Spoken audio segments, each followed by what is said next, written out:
So, the first book in the series is A Fistful of Dollars.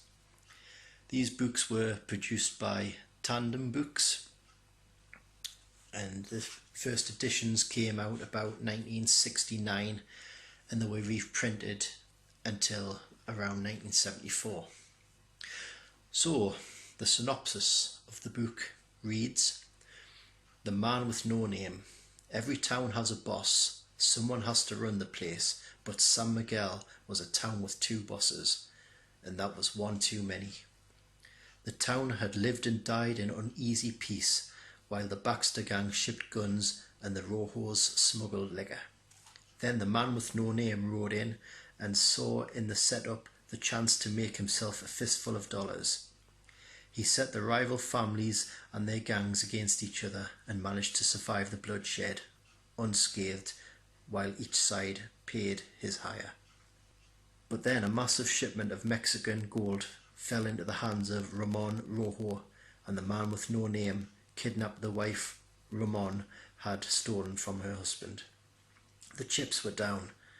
The violence exploded upon the streets of San Miguel, and many men met their fate to the clamour of Juan de Dios's death knell. So I've just finished reading this book, and it's pretty faithful to the film. It follows it pretty much accurately. There's a few deviations in some of the dialogue. There's extended dialogue. The thing I like about the book is it's added some extra scenes in here and there, and it's also extended a few scenes. What I didn't like about the book was the character of the man with no name. I felt the author gave him too many words to speak. I mean, part of what made the film so great was Clint Eastwood's performance, his understated performance. He used these expressions and his mannerisms to communicate. He didn't need to speak all the time. And it's right what they say. The film in the films, it's a classic case of less is more. And I feel that in the book, because they gave the man with no name character a bit too many words to speak, a bit wordy, it kind of lessens some of the impact of the scenes and some of the situations that he was in.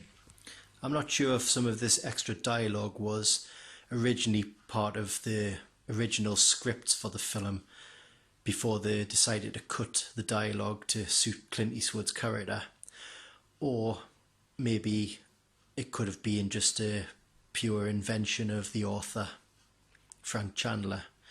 But either way, it's a little bit too wordy in places.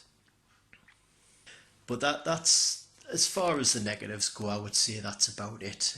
What I really did like about the book was some of the extended scenes in the book were quite interesting. It kind of showed certain scenes in the film from a different angle.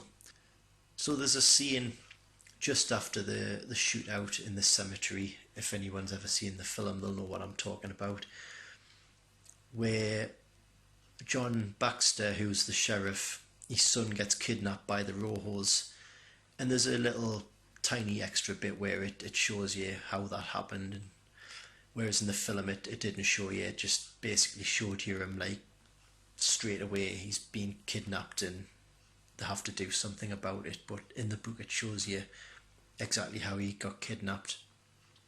There's an extra scene with John Baxter's wife.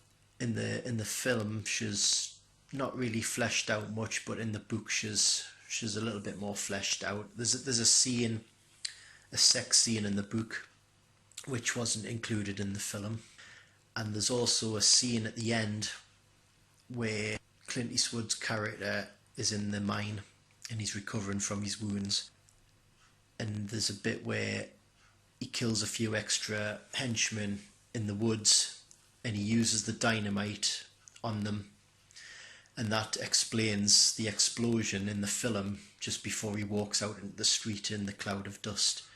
So there's just nice little extra bits like that added in, which kind of makes up for the kind of clunky dialogue in places. But all in all, it was very faithful to the film. I like the extra bits that was added in. So yes, it was a good effort. The author who wrote this one, Frank Chandler, I think this is his only entry in the series. But as far as the book goes, it was a good read. Would I recommend it? Yes, I would recommend it if you're curious. I mean, most people have probably seen the film A Fistful of Dollars and they're probably thinking, well, why do I need to read the book? But for the simple reason that it's probably just interesting to read the extra little bits that have been added into the book. I've got a feeling that the other two books are going to follow a similar pattern where there's a few extra bits of dialogue in and a few extra scenes. So when I come to review those two, I'll point out if this is the case. So basically the first three books are just going to be, you really know what to expect, but it's the other ones, the five that come after that, that I'm really looking forward to getting into, because as I say, those are completely brand new stories. But I just thought I'll start with the trilogy of books first. A Fistful of Dollars for a few dollars more, and The Good, the Bad and the Ugly. But if you get the chance to buy it, you can probably buy this book for a reasonable price on eBay. I would recommend you buy it. Anyway, that's the review of A Fistful of Dollars, written by Frank Chandler, released on Tandem Books. Thank you for listening, and I'll see you next time for a few dollars more.